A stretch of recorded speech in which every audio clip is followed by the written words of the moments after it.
என்னோட பேர் ஏம்லதா. நான் வந்து சஸ்தா ஸ்கூல்ல பாப்பாவை வந்து டிசபிலிட்டியில இருக்காங்க, பாப்பா ஐடியா இருக்காங்க. அப்போ படிக்கிற போது கொஞ்ச நாள் இப்படிதான் போயிட்டு இருந்தது. எங்க லைஃப் குழந்தை நாங்க அப்படின்னே போயிட்டே இருந்துச்சு. அதுக்கப்புறம் திடீர்னு எங்க மேம் வந்து சுகுணா மேம் வந்து என்ன சொன்னாங்க, டைலரிங் நாங்க ஆரம்பிக்க போறோம், நீங்க இன்ட்ரெஸ்டா இருந்தீங்கன்னா எங்களுக்கு சொல்லுங்க அப்படின்னு சொல்லிட்டு சொன்னாங்க. ஓகே, நாங்க எல்லாம் இன்ட்ரெஸ்டா இருக்கோம். ஓகே மேம், எங்களுக்கும் இது ஒரு பெரிய சந்தோஷமா இருக்கும், மைண்டும் ரிலீஃப் ஆகும் அப்படின்றதுக்காக நாங்களும் ஓகே சொல்லிட்டோம். அதுல நாங்க ஒரு 8 பேர் சேர்ந்துடும். அப்படி போகும்போது ஸ்டார்ட் பண்ணும்போது எங்களுக்கு கொஞ்சம் கஷ்டமா தான் இருந்தது. எப்படி நம்ம மேம் கிட்ட, ஹேமா மேம் கிட்ட எப்படி பேச போறோம், நம்ம எப்படி பழக போறோம், இதை எப்படி கத்துப்போம், இப்படிலாம் நாங்க கொஞ்சம் டவுட்டா தான் இருந்தது. ஆனா போக போக அவங்க எங்களோட ரொம்ப ஃப்ரெண்ட்லியா ஆனாங்க. ஒவ்வொரு விஷயத்தையும் ரொம்ப நுணுக்கமா சொல்லி கொடுத்தாங்க.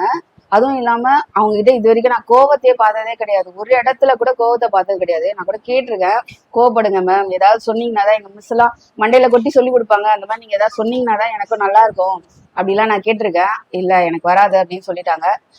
இது வரைக்கும் நான் லைஃப்ல ஃபர்ஸ்ட் டைம் ஒரு டீச்சரை இந்த மாதிரி கோவமே இல்லாம புன்னகையோட பாத்துட்டேன். இதான் ஃபர்ஸ்ட் டைம் நான் லைஃப்ல பாக்குறேன். இன்னொன்னு என்னன்னா, என் குழந்தைய வச்சுக்கிட்டு நான் ரொம்ப டிப்ரெஷன்ல நிறைய இருந்தேன். நான் நிறைய இடத்துக்கு போறேன், கவர்மெண்ட் ஸ்கூல் போறேன், லிப்மேட் போறேன், அதுவும் இந்த இடத்துக்கு போறேன்.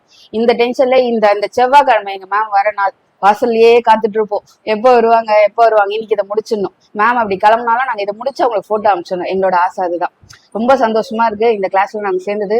குட் லக் ஃபேஷன்ல இருந்து எங்க ஹேமா மேம் வந்தது எங்களுக்கு ஒரு பெரிய சந்தோஷம். இது போக போக இன்னும் நிறைய டெவலப் பண்ணிட்டு நாங்களே ஸ்டிச் பண்ணி ஒரு கடை போடுறதா இருந்தாலும் சரி, எங்க கையால நிறைய சம்பாதிக்கிறதா இருந்தாலும் சரி, எங்களுக்கு அது பெரிய விஷயமா இருக்கும்.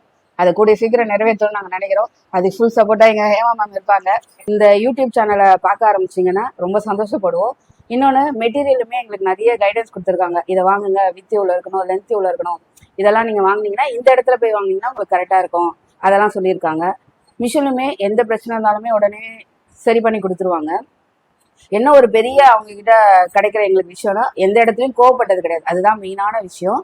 அதே மாதிரி மிஷின் கொஞ்சம் ஃபால்ட்டானா கூட, இப்போ பிரணவம்மா சொன்னாங்க, நான் வந்து தைக்காம உட்காருவேன். அப்போ சொல்லுவாங்க, கட் பண்ணி மட்டும் எந்த பீஸையும் வைக்காதீங்க, அடுத்தடுத்து நீங்க தைக்கதான் உங்களுக்கு என்ன மிஸ்டேக் வரும் அதை நம்ம கரெக்ஷன் பண்ண முடியும் அப்படின்னு சொல்லுவாங்க. எப்பவுமே ஒன்று ஸ்டார்ட் பண்ணோம்னா அதை தொடர்ந்து கண்டினியூ பண்ணிட்டே இருக்கணும், எக்காரணம் கொண்டும் நிறுத்தக்கூடாது. அப்படி நம்ம போனாதான் கண்டிப்பா நம்ம என்ன நினைக்கிறோமோ அதை லைஃப்ல சாதிக்க முடியும். அதை அவங்க கிட்ட இருந்து கத்துக்கிட்டேன். இன்னொன்று, எனக்கு இப்போ நாங்கள் இங்கே பேரண்ட்ஸ் எங்களுக்கு ஃப்ரீயாக கற்று தராங்க. ஓகே, இதெல்லாம் பெரிய விஷயம், நான் இல்லை சொல்லலை.